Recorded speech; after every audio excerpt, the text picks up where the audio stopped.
All right, I'm gonna get started. Like I said, this is gonna be, I'm gonna go through this chapter and let y'all do the stuff for homework. All the reviews and stuff like that for homework. I think it's about 15, 16, 17 pages, something like that. Oh, I haven't read it. You do it in your class. At the end of the class? Yeah. Oh, okay, like. Just whenever we're done, it'll be at the end, but we'll go through this stuff first.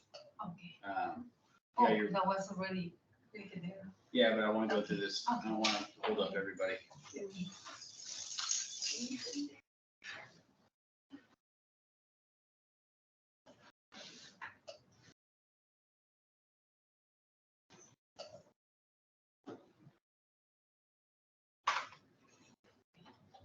Yeah, you have online. You have your book. Huh? You have your book. Yeah. All right, we're gonna go through module 5. You don't have your book? No, we're trying to get up from that. Anyway, there were only 10 questions, right? There's 10 questions on that test, yes. But you don't have your book with you tonight? Yeah, I have my book, yeah. All right, we're gonna go through this chapter, so you want your book to take notes. Okay, so the computer, so should I close again or I leave it? You have the book, like just, you don't have to highlight stuff on the computer because you have the book. No, for do the chapter 4, please. We're gonna do that at the end of class. Oh, okay. No, but I'm not gonna use the book. Yeah, I had a physical. Right. Okay. We're gonna go over this first in the book, Okay. and then you're gonna take that test at the end of class. Okay, so you want me? You can close your computer and put it up. Okay.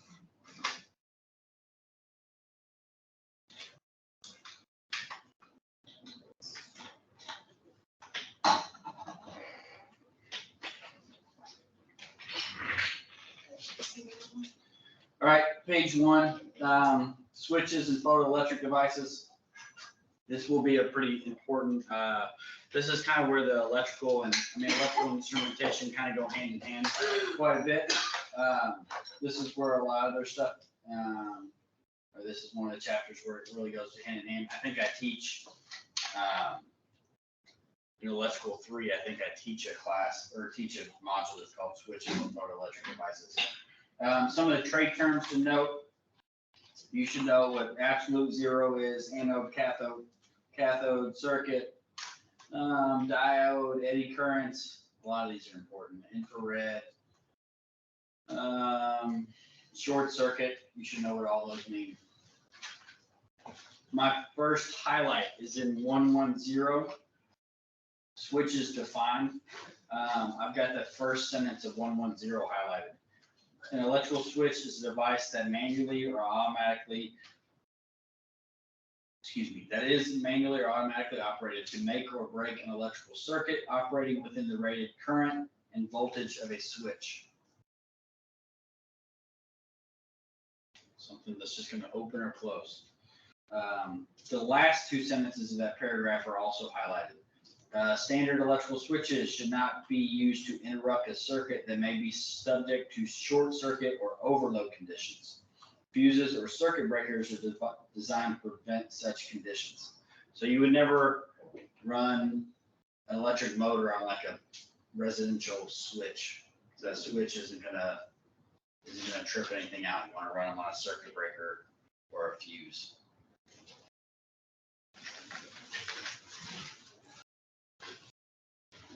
Page 2. Switch classifications. Have we not talked about, we talked about like single pole, double pole, multiple throw, stuff like that. Didn't we talk about that in the last? Was it the last module? Yeah, last module. So just like relays, switches also have the same thing, which a relay is the type of switch, just because you're switching power on and off. So I don't have anything highlighted in 120, but it's good to know a bunch of those, whether it be the number of poles it has, number of positions, method of insulation. Most times your method of insulation is going to be air. Air is a pretty good insulator. Like you don't have air has a high resistance to electrical flow. Anybody, y'all ever seen like a medium voltage switch or a switch yard opened up and it'll like pull an arc across the switch? That's an air broken switch, but there's enough power there to where it can overcome that resistance of air. You should know like the actual ohm resistance of air, but I don't remember anymore. And it's different for different places. Like the resistance of air here is lower than it is in like Colorado because it's so humid here. But yeah, no highlights in those. 121 switch contacts on page 2. So top right of page 2, I've got that sentence in the second paragraph with the blue highlighted oxidation. I've got that sentence highlighted. Contacts are often coated with a conductive material to prevent oxidation and ensure low resistance contact point. You'll ever put in headlight bulbs, stuff like that. Dielectric grease. Dielectric grease does not conduct electricity, but it's used to make sure oxidation doesn't happen on terminals. Stuff like that. Sometimes you see like a white paste. I think like we talked about the big timer from like the big timer from the last class, like that has like the white paste that prevents oxidation. 122 pole and throws of a switch, page 3. 122. Just like the relays and stuff like that, you're gonna have single pole, double throw, double pole, double throw. You're gonna have all different kinds like that. The first sentence in 122 on page 3 is highlighted. The pole of a switch is the place where movable contacts are attached. The pole of a switch is the place where movable contacts are attached. First sentence in 122. Next paragraph, I've got the first sentence highlighted. A single pole switch will make and break only one conductor or leg of a circuit, whereas two-pole switch will make and break two legs of a circuit, and so on.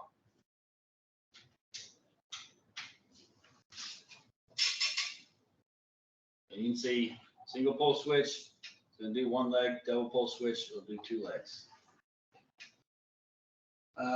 Third paragraph, I've got the third sentence in the third paragraph of 122 highlighted. The poles and throws of a switch are often abbreviated as shown in figure 4. Yeah.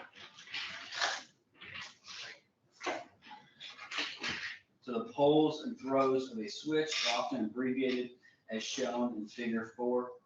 This third paragraph, third sentence. Out to the side of that, right way of classifying switches. So switches, this is how switches are classified. Single pole, single throw, double pole, double throw. So that's how you classify a switch. In this picture, in your book, online test question, highlight this right here, double pole, single throw. They're gonna show you a picture of this, and this is an online test question, so you'll only see it in your book. They're gonna show you a picture of this and say, what type of switch is this? Does that let you highlight that in the online book? Like it'll let you highlight the picture? Just words, not the picture. Yeah. That's what, next semester, everybody will have a real book. Like, when I do online books again. So they're cutting this program?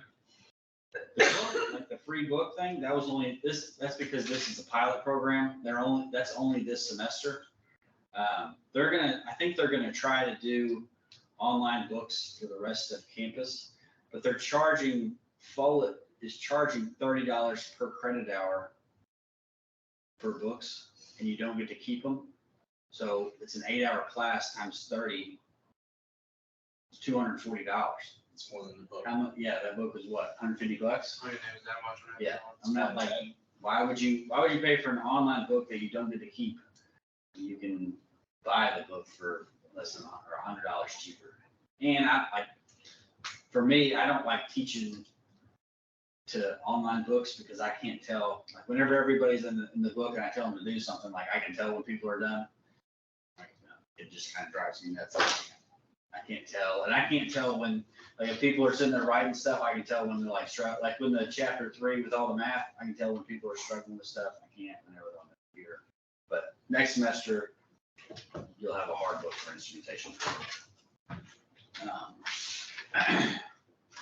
And I've highlighted switch applications 130, 131. The last sentence on the page that goes into the next page is highlighted.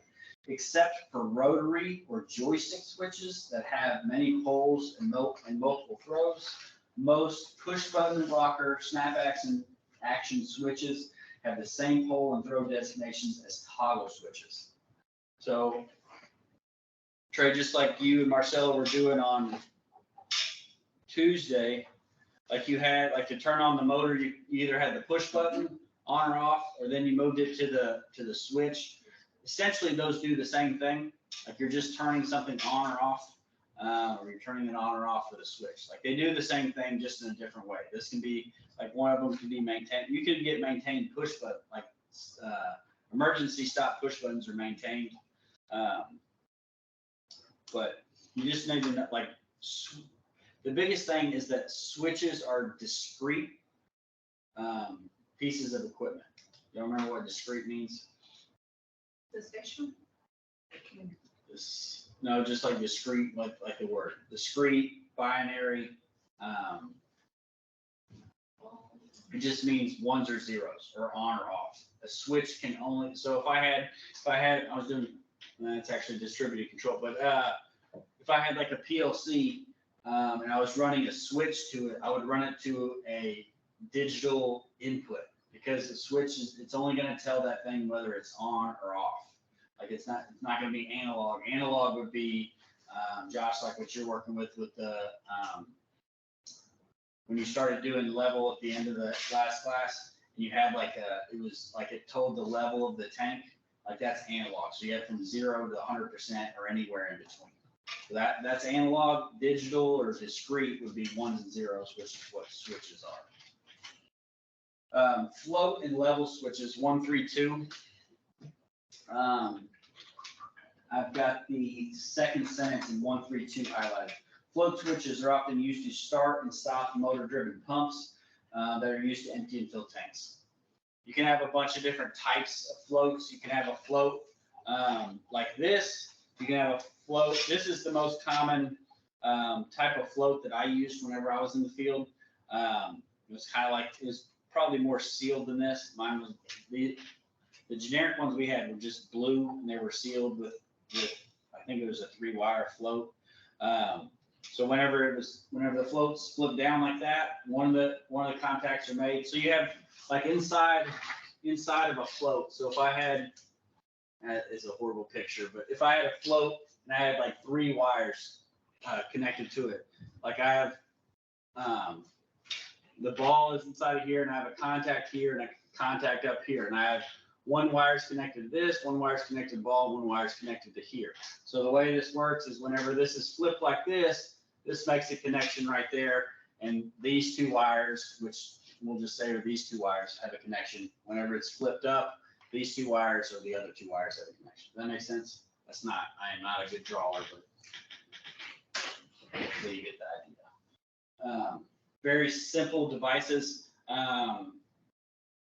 for doing stuff, but it can be as simple as like if you open up the back of your toilet, like that's a float. in there. It's not electrical float, obviously, but it works the same way. It shuts off stuff whenever it gets too high. When it's low, it kicks the water back on. And you can use these to control, like this one right here. If this tank got too low, the float would switch down here. The float would switch on, which probably turns on the pump to raise the level back up. Once it makes it to a certain point, this will kick open and shut the pump off. Pressure switches. So one thing to notice, I don't have it highlighted. This is the symbol for a float. Pretty common. You need to know that that is the symbol for a float. Next semester, you'll be messing with the temperature process trainer. It's got a float in the hot water tank that's like this. If that, Fuel pumps has float. what? The fuel pumps has like a some float. That's like an ascending unit. That's like a float. Yeah, it's a switch, sensor. Mhm. That'd be like an analog sensor. Most of these floats are digital, where they're just one way or the other. The float inside of a gas tank is analog, and that's how your gas gauge goes between 0% and 100%. But I've got a float like this, and this is just like a magnet on the end. And as the pressure, or as the level drops, this drops, and then this notices that there's not a magnetic connection between it. But I have one on the temperature process trainer because the heater inside that tank, it's horrible to run heaters when there's not water in the tank. You can, like the resistance is super low, and it'll burn up super quick. So if there's not enough water in the tank, it will not let the heater turn on, and it's done by using a switch like this. Pressure switches. I don't know. Surprised I don't have any highlights in pressure switches, but you will. Like whenever y'all get on the motor trainer, there's one of those panels that has a pressure switch on it, and it's pretty much you can open it up and you can kind of see the little dial right here. You spin this dial to whatever pressure you want it to set at, and then you have normally open and normally closed contacts on this side. So once it makes it to a certain pressure, those contacts change state. Where's somewhere where you would use, that's super common to use a pressure switch? Every plant would have one. Pressure switch. Where would you use those? In the pumps. In the pumps, like how that flow goes. Like an air compressor. So you know how an air compressor usually builds up to about 110, 120 PSI, then shuts off? It's using a pressure switch. And then once you draw that air compressor down to 100 pounds, that pressure switch unmakes and turns the motor back on to start the air compressor back up. Does that make sense? This is the symbol for normally open, normally closed pressure switches. You should know those.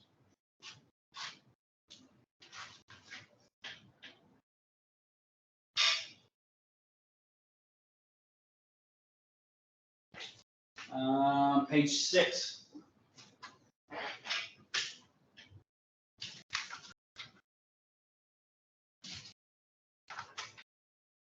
Limit switches. Y'all seen these before? These are used like crazy in the industry. So they can be used, a lot of times they're used for safety, for like making sure a gate's closed so personnel can't get in. If they open the gate up, everything shuts off. Or they can use for positioning or stuff like that.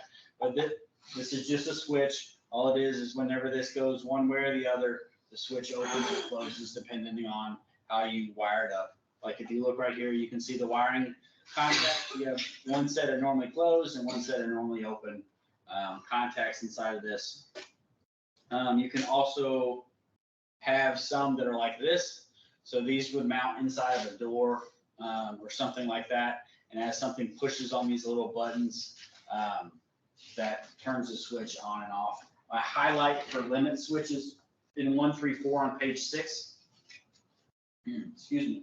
Top right of the page, that little paragraph at the top right. First sentence. In general, the operation of a limit switch begins when the moving machine or part strikes an operating lever, which activates the limit switch. Excuse me. These are used a lot with like cabinet doors and stuff. You have limit switches like these. These usually they're calling these micro switches, and these are little pain in the butt things that go bad fairly often. Or usually what happens is, like you can see the little arms up, like there's a bunch of different types of arms on these. Like that's like as I push that arm, it pushes a little button to close the contacts between here and here. This little button closes between there. This got a roller on it. This one's smaller. This one's got a big long arm on it. These do go bad. These are super cheap. I will say, like, just a small heads up, like whenever you have one with like this one right here is pretty common. And if you have something where you close the door, you know how you open your oven door and the light comes on? That's a limit switch. That's turning that light on. So sometimes if you close your oven door and the light doesn't turn off, you can look at this little micro switch or whatever you have, and you can grab a little or grab a pair of needle nose pliers and just bend this up a little bit to give it a little bit more tension whenever it pushes closed. And you can usually get stuff to work like that. I've done that with sometimes there's a coffee shop here in town that calls me to mess with some of their stuff, and they have one of those, like the ovens that Subway has to heat their sandwiches. They have one of those for their stuff, and it wouldn't start up because it was saying the door was open, but if you sat there and pushed the door closed, it would run. So it was just the limit switch in the door, and all I did was grab a little pair of, just like I said, I bent it up a little bit, got them going, and then I ordered one of these. I think it was like I got like 4 or 5 of them, and these are like 70 cents a piece. I think shipping was like $15. So like this stuff is dirt cheap. Electronics, which is 135. Second paragraph, first sentence of 135 highlighted. The basic purpose of an SCR, which is a silicone controlled rectifier, is to switch large amounts of power on and off. This is an SCR. They use SCRs a bunch for very big variable frequency drives, because they can switch power on and off very quickly. And that's what, not getting into that too much, but that's what controls the frequency of the DC before you rectify it back in AC. But you use quite a bit in variable frequency drives. That's what I want you to know. Page 8 and 9.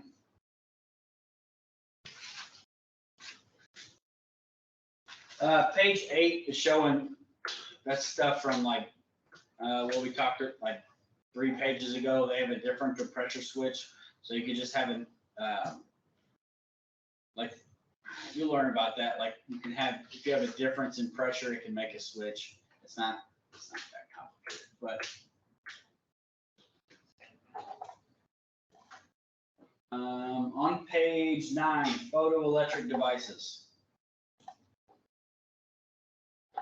First sentence of 140 is highlighted. Light-sensitive devices, sometimes called photoelectric transducers, alter their electrical characteristics when exposed to visible light or infrared radiation. Where do you use photocell switches? Hazardous places? What? In hazardous places? Not necessarily. Where would you use a switch that's controlled by light? TV. Your car, turn on the lights on, like when it gets dark outside, your lights on. Right. If you have automatic lights in your car, sometimes you have a little bubble in your dashboard. That's the photocell. So it's looking for light. And whenever it doesn't see light, then it turns your automatic lights on. Street lights and stuff like that, you'll see a little canister on the top of street lights. That's the photoelectric device. So it's got something like this on there, and as it doesn't see light, it turns that street lamp on. That makes sense.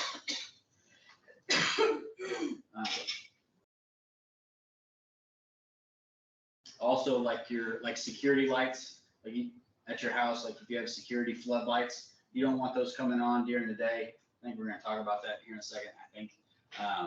But that keeps it so those lights don't kick on during the day. There's no point in having floodlights kick on during the day. The 141, that sentence that starts all the way in the last word on the left-hand side and goes into the right-hand side of the page, that is through the end of the paragraph, is an online test question.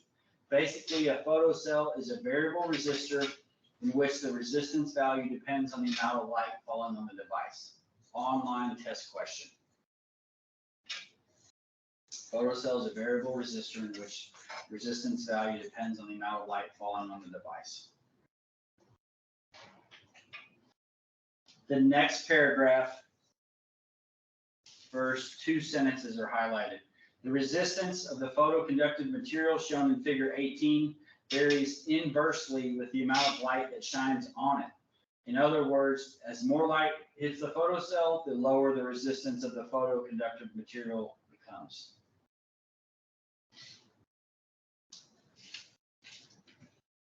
So first two sentences of that next paragraph. Page 10, 11. So page 10 just goes more into talking about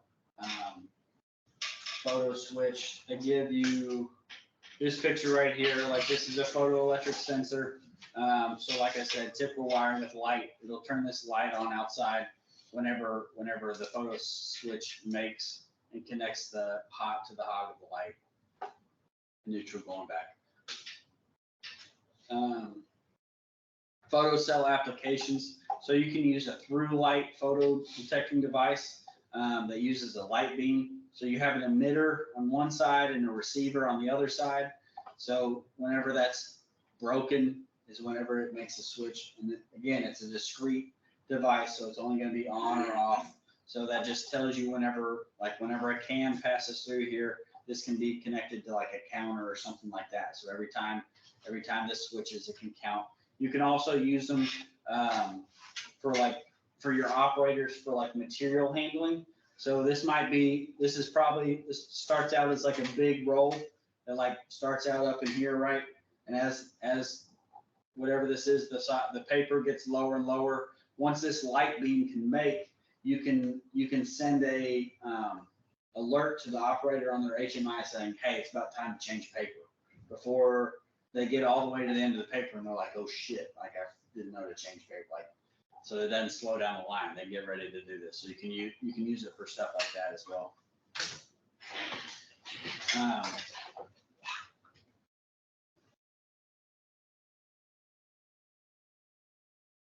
guess that's just another one.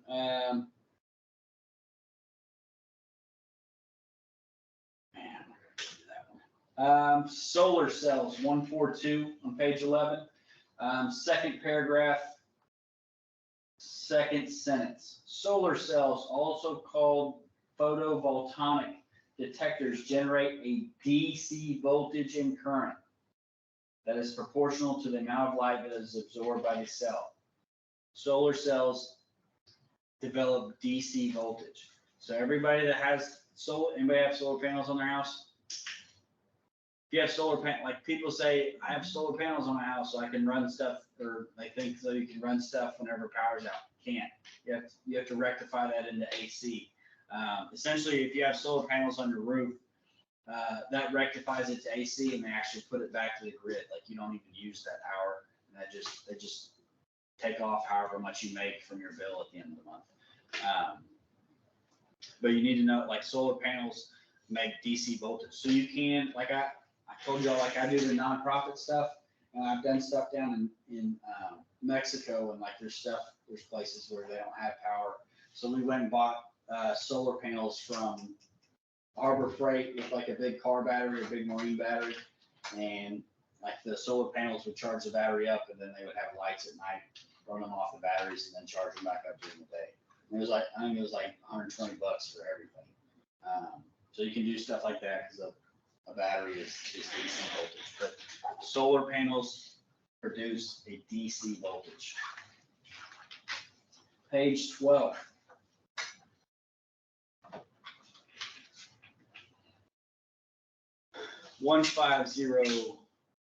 Infrared devices. First sentence of 150 is highlighted. Any object that is not at a temperature of absolute zero, which is 0 K or negative 273 Celsius or minus 460 Fahrenheit, will emit invisible electromagnetic energy in the form of infrared. So that's why why the military uses infrared scanning and stuff like that, because it's very hard to put yourself at 0 degrees Kelvin. Motion detectors 151, second paragraph, first sentence of 151 is highlighted. Figure 25 shows a set of floodlights controlled by an IR motion detector switch. So this is the normal, anybody ever installed one of these? Pretty simple install. Like they have a switch on the bottom that usually says test or on or something like that. So this would be the circuit for that. So the manual override switch, this would be the test function. You switch it over to test during the day and power flows through here, through the manual switch, and 120 going out to the lights. So that's how you turn the lights on during the day. If that is off, then this side is on. So in order for this light to come on, I have to have the photocell switch, which that means it has to be dark. And you also have to have motion detection. So if it was daytime and you had motion detection, the light's not going to come on. If it is dark but there's no motion, still not going to come on. It has to be dark, and you have to detect motion in order for the light to come on. That makes sense? Third paragraph of 151, first sentence is an online test question. When the light controller contains both the photocell switch and the IR detector switch, it operates as if there were 3 single pole, single throw switches involved. So these are 3 single pole, single throw. 1, 2, 3.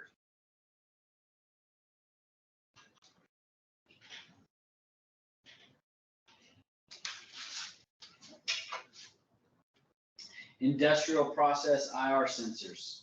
The first 2 sentences are 2 highlights. Like you'll have a module or a section review and a practice test question come out of these 2 sentences. IR sensors are used in the control of temperature sensitive industrial equipment or processes, including paper production and stack temperature monitoring in cement and petrochemical facilities.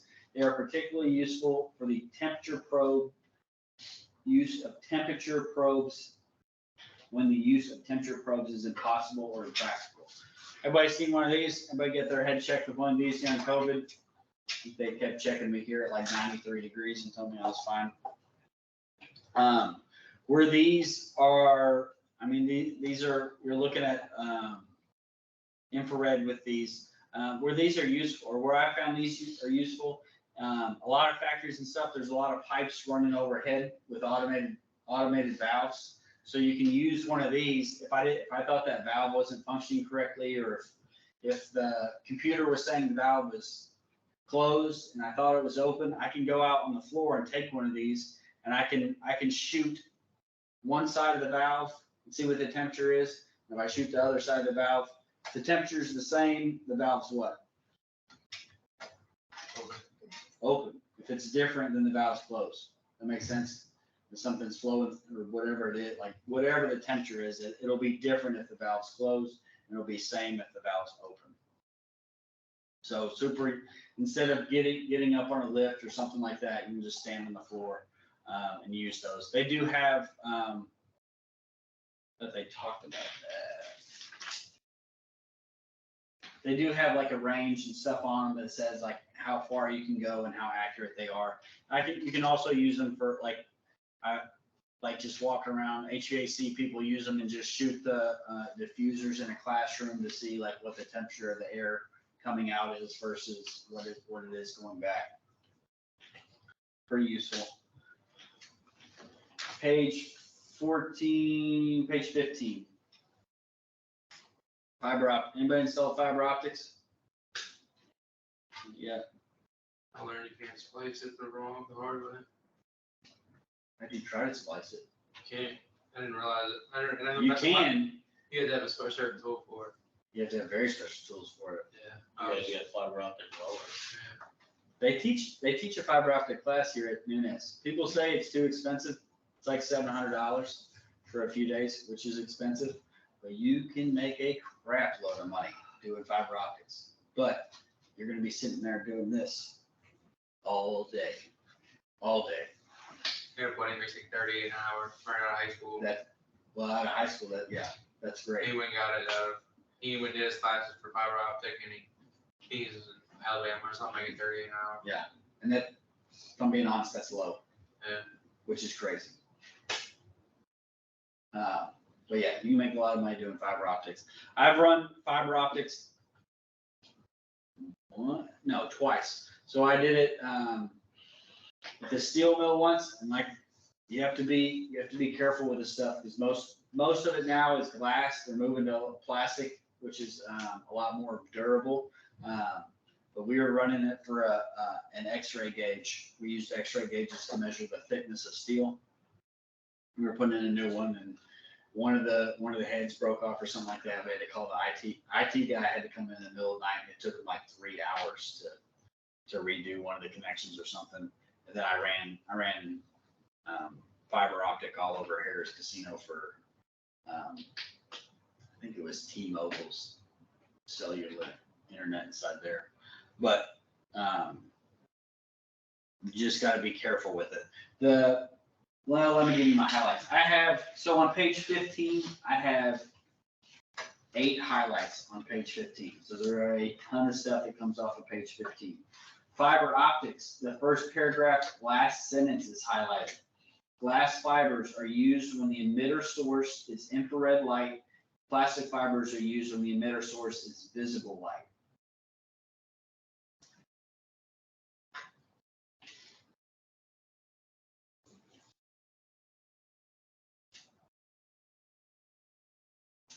Next paragraph, second and third sentence is an online test question. Figure 28A shows the through beam method in which the emitted and received with individual cables. The target either breaks the light transmission or allows it to pass from emitter to receiver. So that's this one right here. I'll just tell you right now, these are the most missed questions on this test for these 3 different types of sensing measurements. So you have the through beam, so you have the emitter coming in here, it's receiving a signal, or the receiver is receiving a signal. When the target comes down and breaks that, that's whenever the switch is made, right? My next highlight is in the top right of the page.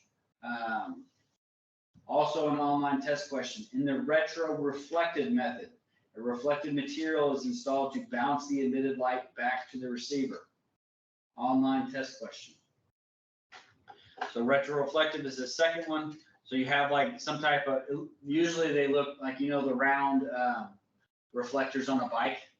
Like that's usually what the reflectors are, or it's a piece of reflective tape. So this has the emitter and receiver in one unit. It emits a light, reflects back to itself. When the target breaks it, it switches, wherever the contact switch.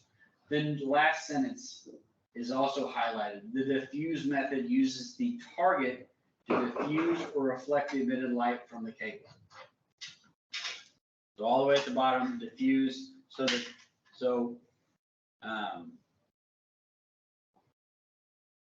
as the light comes back, the target has to be reflective. Like there's different colors that absorb light more than others. Like if you wear black outside whenever it's hot, black absorbs. So you have to have something that's gonna reflect light, which would be like a white or something like that. So whatever your material is would have to be reflective in order for the diffuse method to work. 170, proximity sensors. These are used a ton. Anybody mess with these yet? Prox sensors. Most times they're just a dirty prox sensor. First sentence of 170 is highlighted. Proximity sensors are used to detect the presence or absence of an object without ever touching it. So if something gets inside, in front of the face of this and it switches, makes a switch. Next paragraph, First sentence of the last paragraph on page 15 is highlighted. The most popular type of proximity sensor is the line-powered inductive type, figure 30, which operates on the eddy current killed oscillator or echo principle. So just I'll walk through just kind of what that is. In reality, like, you don't necessarily need to know what this is, because if a prox goes bad, you just unscrew the terminal, put a new one in, it's good to go. You're never gonna break this open and work on this stuff. But you have power that comes in here. This is your switch that actually changes back and forth, output driver, RF oscillator. So this acts as like one side of a transformer, and it creates a electromagnetic field right here. And whenever the target has to be some type of ferrous metal, like something that is magnetic. You can't use non-magnetic stuff with a lot of proximity sensors. So the target comes in here, breaks up this electromagnetic field, which causes this output to change state. You don't necessarily need to know how this works, but it's not bad. The rest of that paragraph is highlighted all the way into page 16. So the oscillator consists of an inductor capacitor, LC tuned tank circuit, which generates an AC magnetic flux as it oscillates and emits this field from the face of the switch. When a metal object is placed near magnetic lines of flux, eddy currents are induced in the metal object, which in turn disrupt the turning of the LC tank circuit. The oscillations die out and are killed. When the oscillations die out, the integrator signals the trigger to switch the output of the proximity sensor. There's mud. Pretty much, if there's a metal thing in front of this, it's going to switch state. That is all I have. So, you've got section review, module review on page 19. I've got your practice test. I gave a couple of y'all the practice test. I will check these first thing on Tuesday. Maybe I'll get to class on Tuesday. Any questions on stuff? I feel like this is a good chapter, but it's pretty straightforward. So you'll have this stuff for homework. But yeah, I was gonna go. Colby, are you taking a test today? Hello. So Tuesday, you're gonna come take 4 tests? Yep. Okay, and you're gonna come in at 4:30? Mhm. All right, I'll see you at 4. Or instead of trying to cram 4 tests and do like 2 and 2, so study for 2, or you're trying to get them done another way. You can do 2 and 2, but you're gonna have 2, and then you're gonna have a test on this one during class. All right. So you'll have 3 on Tuesday, and then 2 the next week. I'd rather do it with 5 That makes sense, but I gotta You get gotta get them done either way. You gotta get them done. We're almost in midterms, and we got 5 tests. Yeah. Marcelo, you ready? Y'all have a good weekend.